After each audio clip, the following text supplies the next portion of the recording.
Assalamualaikum warahmatullahi wabarakatuh. Perkenalkan, nama saya Alia Putri Salsabila dengan NIM 2303112995. Saya berasal dari kelas Sistem Formasi A. Tujuan dari pembuatan tugas ini adalah untuk memenuhi tugas dari mata kuliah data mining. Baiklah, di sini saya akan menjelaskan praktikum data mining bagian 3, yaitu modul, package, dan library pada Python.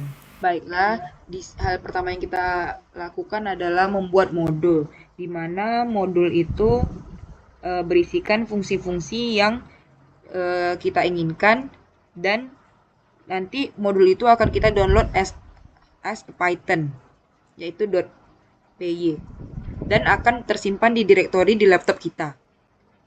Lalu di sini saya telah membuat modul bernama lbd.py, di mana isinya itu ada perhitungan luas bangun datar terdiri dari luas segitiga, persegi, luas persegi panjang, luas trapesium, luas jajar genjang, luas belah ketupat, dan layang-layang, dan luas lingkaran. Nanti modul LBD ini kita upload modul tersebut ke dalam direktori yang sama dengan lembar kerja kita. Misalnya di sini lembar kerja saya tuh pertemuan 3. Jadi kita harus mengupload modul kita ini di dalam folder yang sama. Di sini saya telah mengupload ke dalam folder yang sama dengan lembar kerja saya, yaitu pertemuan 3. Di sini untuk memanggil modul kita menggunakan import. Jadi kita tuliskan dulu terlebih dahulu import nama modul, lalu kemudian kita memanggil fungsinya. Kita tuliskan nama modul .fungsi, parameternya di sini berarti inputannya dari fungsi tersebut. Dan juga kita bisa buat kode dari modulnya dengan import nama modul as kode. Di sini berarti kita panggil kode .fungsi parameter.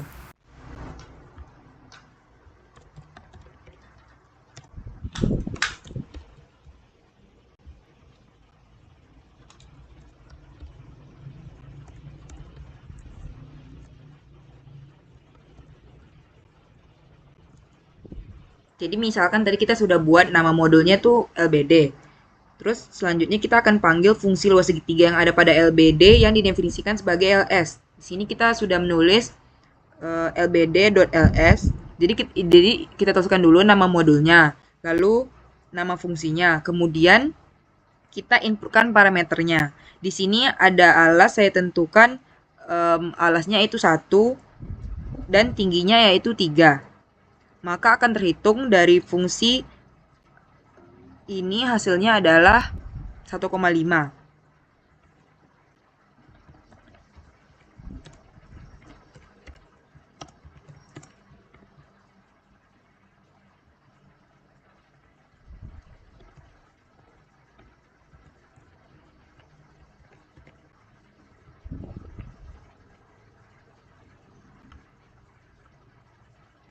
Nah, cara kedua ini kita bisa membuat kode untuk modul tersebut. Misalnya import lbd as l, berarti untuk memanggil modul tersebut kita cukup tuliskan l. Nama fungsinya di sini adalah ls. Misalkan kasusnya sama, alasnya 1 dan tingginya 3, yaitu setelah dijalankan maka hasilnya juga 1,5. Kemudian kita masuk ke memanggil modul pada fungsi. Jadi di sini kalau kita lihat sebelumnya di import modulnya. Tetapi kalau di bagian ini mengimport fungsi yang ada pada modul. Jadi kita bisa tuliskan form nama modul, import fungsinya apa. Berarti untuk kita manggilnya itu bisa menggunakan fungsi parameternya saja tanpa nama modul. Atau sama seperti modul pada langkah sebelumnya, kita juga bisa menggunakan kode untuk fungsi. Jadi kita tambahkan as kode. Kita memanggilnya cukup dengan kodenya saja, kemudian diikuti parameter atau inputnya.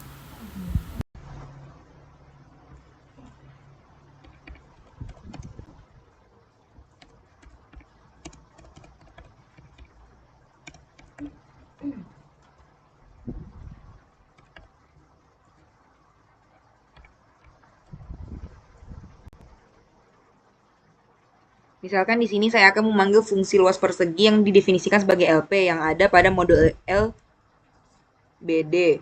Jadi bisa dituliskan from LBD import LP. Maka di sini kita cukup menuliskan nama fungsinya saja. LP. Misalkan di sini parameternya sisi. Saya contohkan sisinya itu 5. Maka luas persegi dengan sisi 5 itu hasilnya yaitu 25.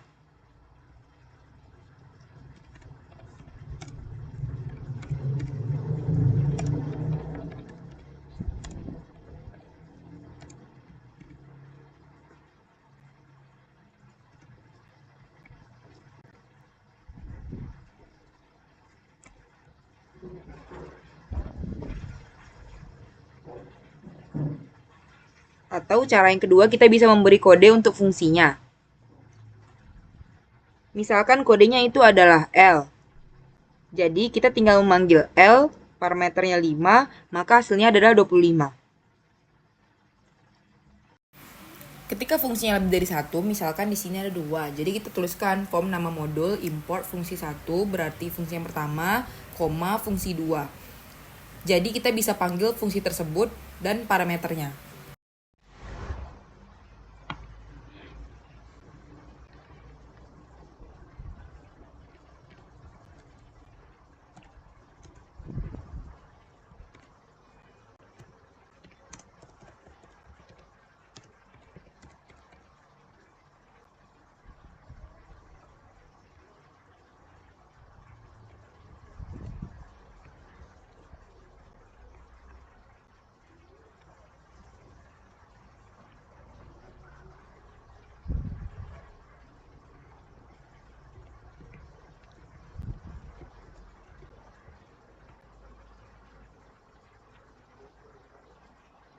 Kita contohkan di sini, saya akan memanggil luas segitiga dan luas persegi pada modul LBD. Jadi di sini kita bisa tuliskan from LBD import ls, LP. Kita coba demonstrasikan di sini. LP itu ada misalkan 6. Kita panggil luas persegi dengan sisi 6. Maka kemudian akan keluar adalah 36. Lalu selanjutnya ada luas segitiga, yaitu yang parameternya alasnya 1 dan tingginya 3. Maka akan keluar 1,5. Ini outputnya akan keluar dua-duanya karena kita sudah mengimpor fungsi tersebut. Untuk selanjutnya, kita akan memanggil seluruh fungsi yang ada pada modul ini. Sebenarnya sama ketika tadi kita panggil berdasarkan modul import modul. Tetapi di sini perbedaannya untuk memanggilnya itu hanya berdasarkan nama fungsinya saja. Jadi kita tidak perlu menuliskan nama modulnya.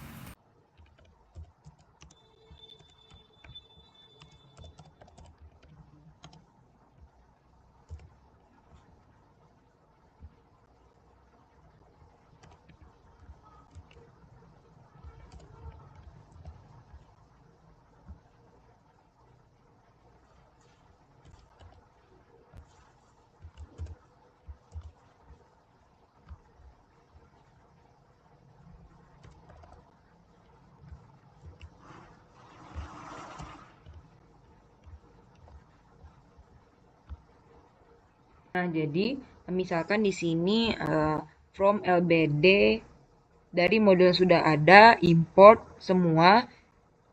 Nah, itu kita semua itu disimpulkan dengan bintang di sini. Artinya adalah all. Berarti kita bisa panggil misalkan di sini ada luas segitiga, luas persegi panjang. Jadi setelah itu akan muncul sesuai dengan inputannya atau dengan parameternya. Di sini ada 1,5, 64, 20. Kemudian di sini untuk menampilkan pet modul dapat menggunakan perintah import nama modul, print nama modul dot underscore 2 kali, file underscore 2 kali.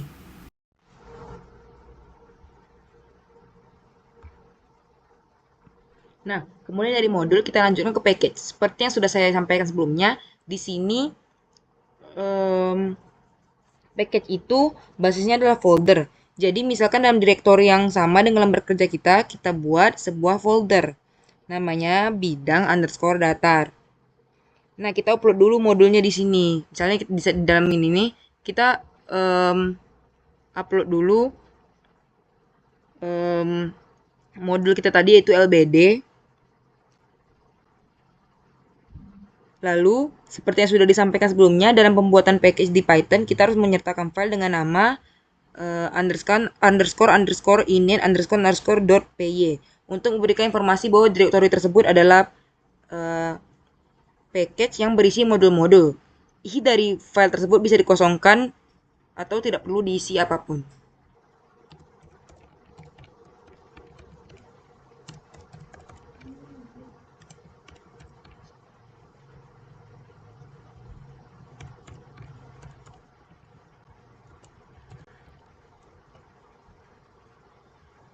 Di sini kita buat from, lalu kita tuliskan nama foldernya yaitu bidang datar, kemudian kita import modulnya yaitu di sini adalah lbd.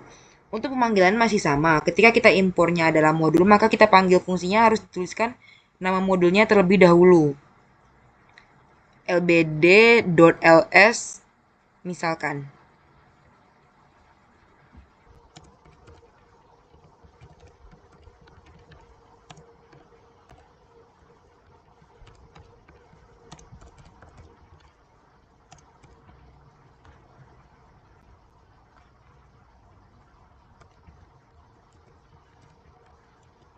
Jadi untuk pemanggilan berdasarkan fungsi berarti kita tuliskan from nama package atau nama foldernya dot nama modul import nama fungsinya itu di sini ls. Berarti kita tuliskan hanya fungsinya saja. Di sini kita panggilkan ls lalu parameternya 1,3.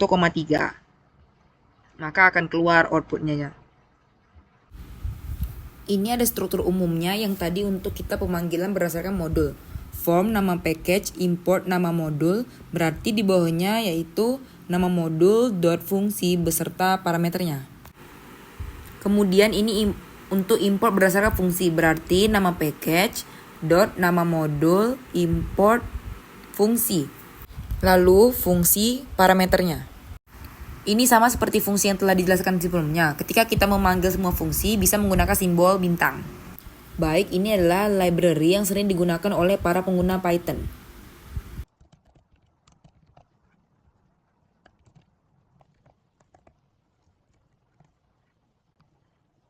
Pertama, kita misalkan panggil library dari math. Ini sudah ada di Python. Kemudian misalkan kita print nilai konstan tapi. Nah, kita lihat di sini ada tanda kutip. Artinya ini adalah sebuah kalimat.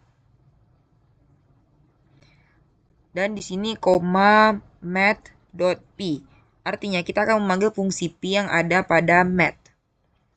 Maka di sini setelah dijalankan akan muncul outputnya nilai konstanta p sama dengan 3,14 dan seterusnya. Lalu selanjutnya adalah contoh selanjutnya untuk import datetime. Di sini kita coba print tanggal dan waktu sekarang, koma datetime dot datetime dot now kurung. Lalu setelah kita jalankan maka di sini akan muncul tanggal dan waktu sekarang, yaitu tahun 2025 bulan 9 tanggal 10 sesuai dengan tanggal yang ada di laptop saya. Lalu selanjutnya kita akan masuk ke dalam salah satu library yang ada di Python yaitu adalah pandas. Di sini sebelumnya kita harus install dulu pandasnya dengan tanda seru pip install pandas.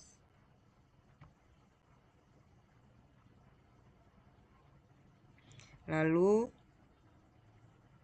selanjutnya kita import pandas as pd. Jadi ini tuh artinya nanti selanjutnya untuk memanggil pandas kita hanya menggunakan kode pd saja.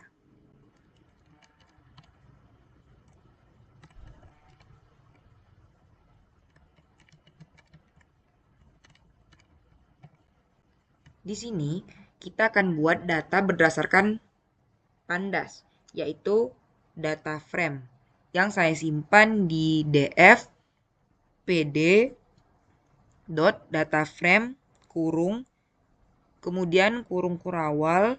Karena di sini ada beberapa case dan karena di sini kita berbicara tentang dictionary, di sini ada nama misalkan. Di sini lalu ada contoh, ada nama, kemudian ada usia, lalu ada jenis kelamin. Kemudian ketika kita panggil df, maka tampilannya akan seperti ini. Tentunya harus diingat bahwa urutan dari Python itu dimulai dari 0 di sini. Lalu bagaimana kita untuk memanggil si case dari dictionary? Tentunya kita panggilkan berdasarkan namanya di sini. Misalkan di sini saya akan panggil dari df usia.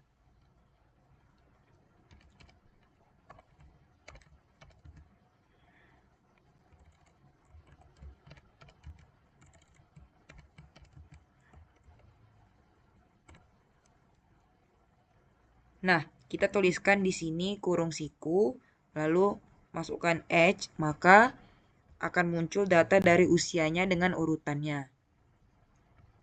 Selanjutnya, misalkan saya ingin melihat nilai maksimum dari usia. Bisa tuliskan df kurung siku age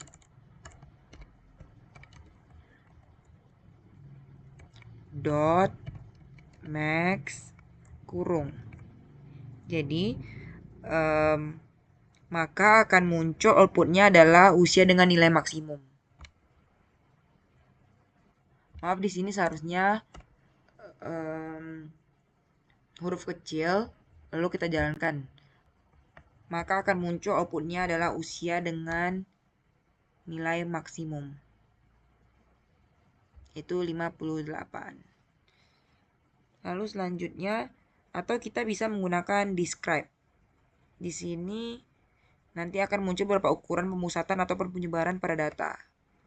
Oke, df dot describe kurung.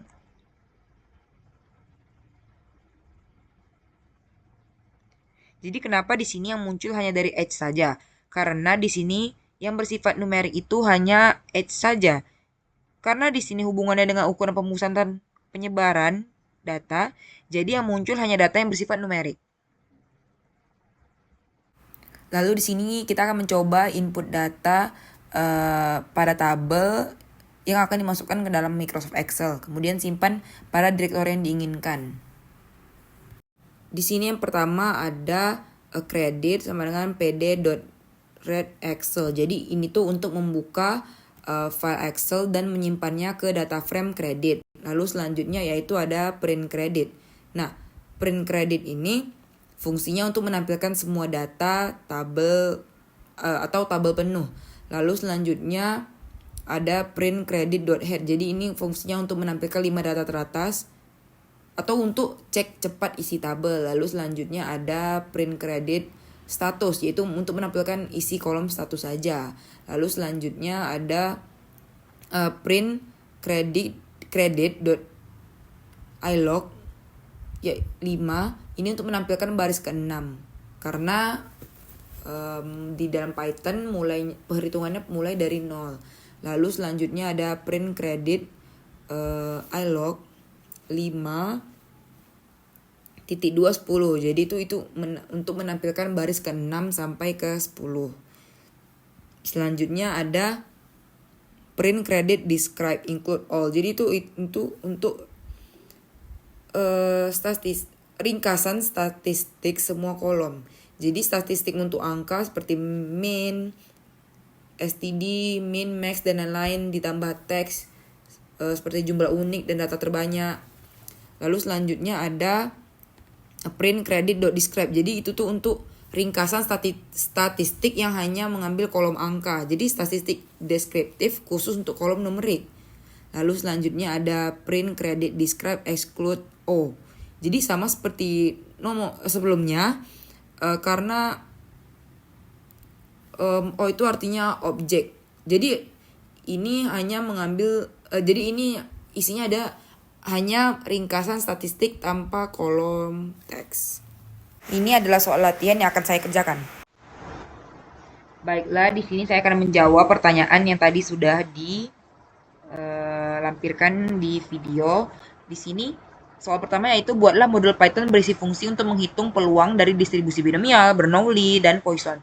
Di sini saya sudah membuat modulnya yang bernama distribusi.py, di mana isinya yaitu ada com nk ini fungsi kombinasi untuk hitung peluang binomial. Di sini ada binomial PMF yaitu KNP, di mana itu untuk menghitung peluang tepatkah sukses dari N percobaan dengan peluang sukses P. Lalu ada Bernoulli PMF yaitu XP distribusi sederhana dengan sukses sama dengan 1, gagal sama dengan 0. Lalu ada Poisson PMF yaitu K dan lambda yaitu untuk menghitung peluang K kejadian dengan rata-rata kejadian lambda. Lalu soal kedua yaitu di sini saya sudah menyediakan lembar kerja yaitu latihan 1. Oke, di sini kita akan menggunakan model distribusi untuk menghitung contoh kasus yang pertama yaitu peluang mendapatkan 3 sukses dari 5 percobaan untuk binomial dengan P sama dengan 0,5. Lalu yang soal kedua yaitu contoh kasus kedua yaitu peluang sukses pada satu percobaan dengan probabilitas 0,7 untuk Bernoulli. Lalu contoh soal ketiga yaitu peluang 2 kejadian terjadi jika rata-rata 4 atau itu untuk Poisson. Lalu di sini kita import kelas dari file distribusi.py. Di sini from distribusi import distribusi. Oke, lalu kita buat objek distribusi. Jadi sama dengan distribusi. Oke. Selanjutnya hitung peluang sesuai soal. Soal pertama tadi yaitu di mana peluang mendapatkan 3 sukses dari 5 percobaan yang P-nya sama dengan 0,5. Maka kita print sini kita buat binomial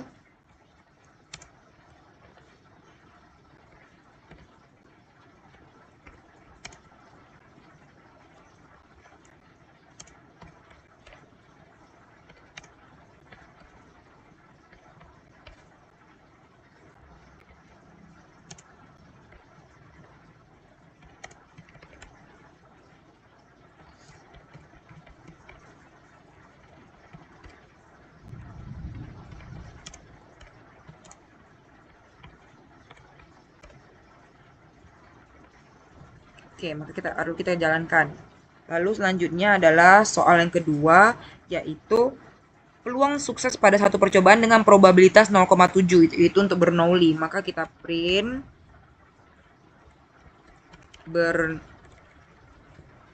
Bernoulli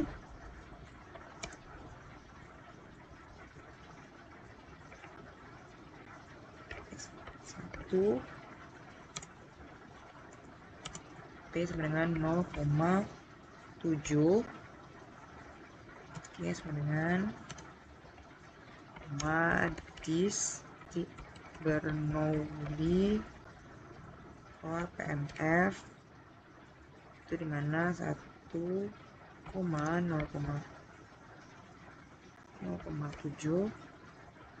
Oke, lalu kita jalankan.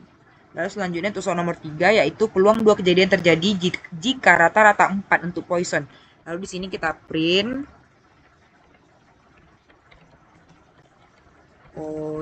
Poisson. Maaf, tadi saya salah tekan. Kita buat baru saja. Itu print, oke. Poisson P K2 ini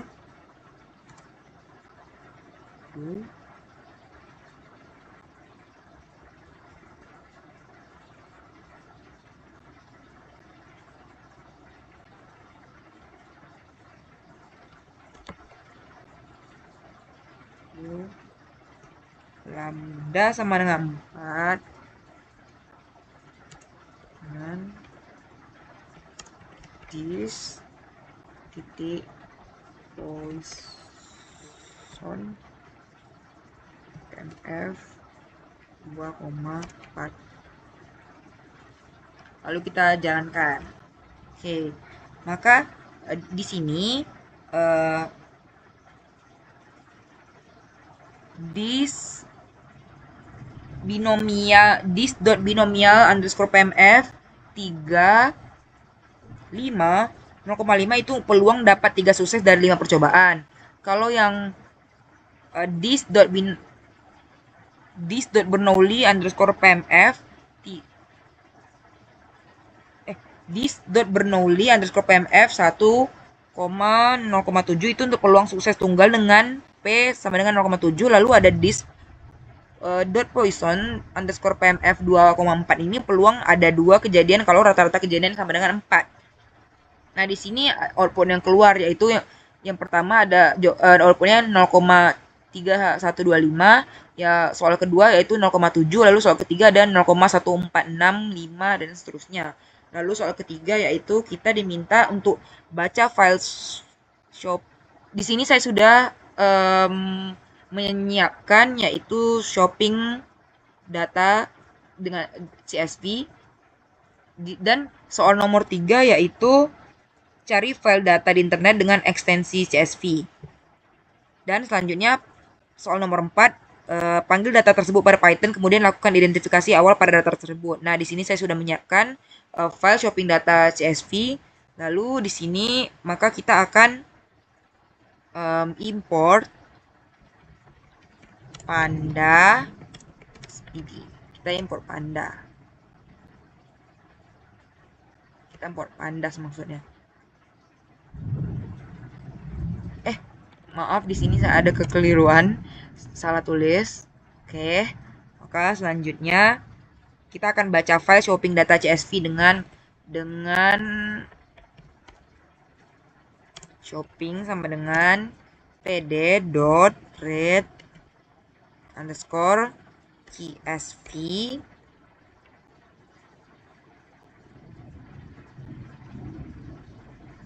Oke, di sini saya akan mengcopy saja.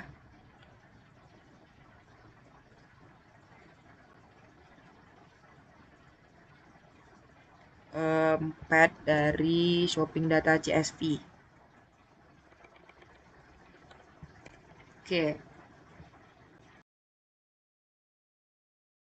Selanjutnya soal nomor 4 yaitu panggil data tersebut pada Python, kemudian lakukan identifikasi awal pada data tersebut. Di sini misalnya kita ingin menampilkan semua data. Maka yang pertama kita tuliskan print, lalu panggil shopping, lalu kita jalankan. Nah, maka di sini akan terlihat semua data.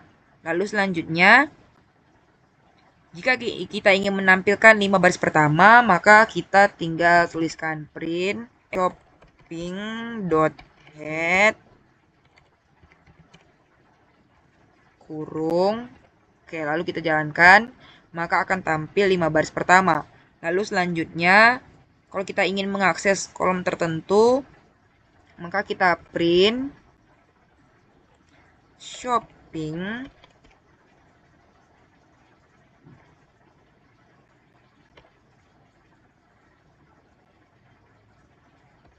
lalu kita pilih kolomnya. Di sini kita akan mengakses kolom general. Oke.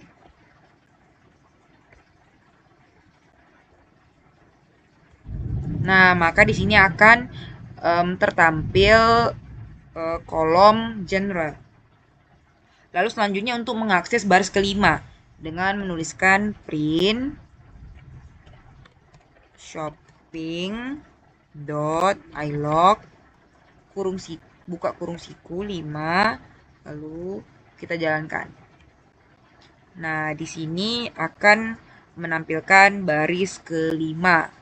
Lalu selanjutnya jika kita ingin mengakses baris kelima sampai ke 9, maka perintahnya itu print lalu shopping dot ilog lalu 5 2 10. Maka ini akan menampilkan baris kelima dan kurang dari 10.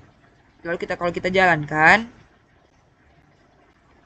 maka akan tampil baris kelima sampai ke 9. Lalu selanjutnya kita akan menampilkan statistik deskriptif semua kolom dengan mengetikkan print shopping dot describe include all.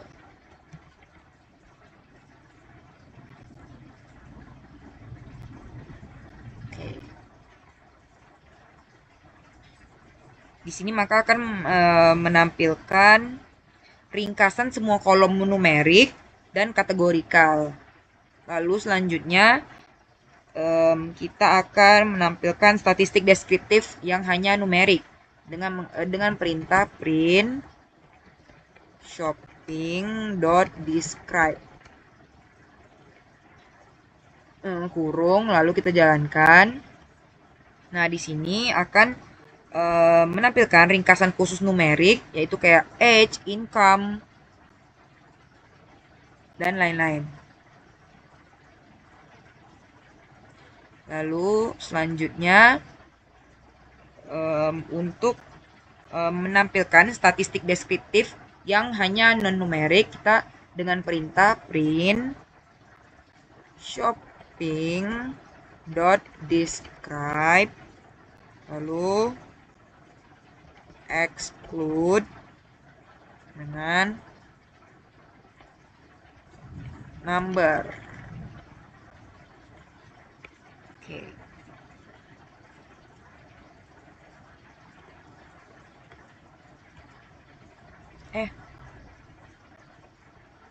Oh, maaf, saya kurang menambahkan.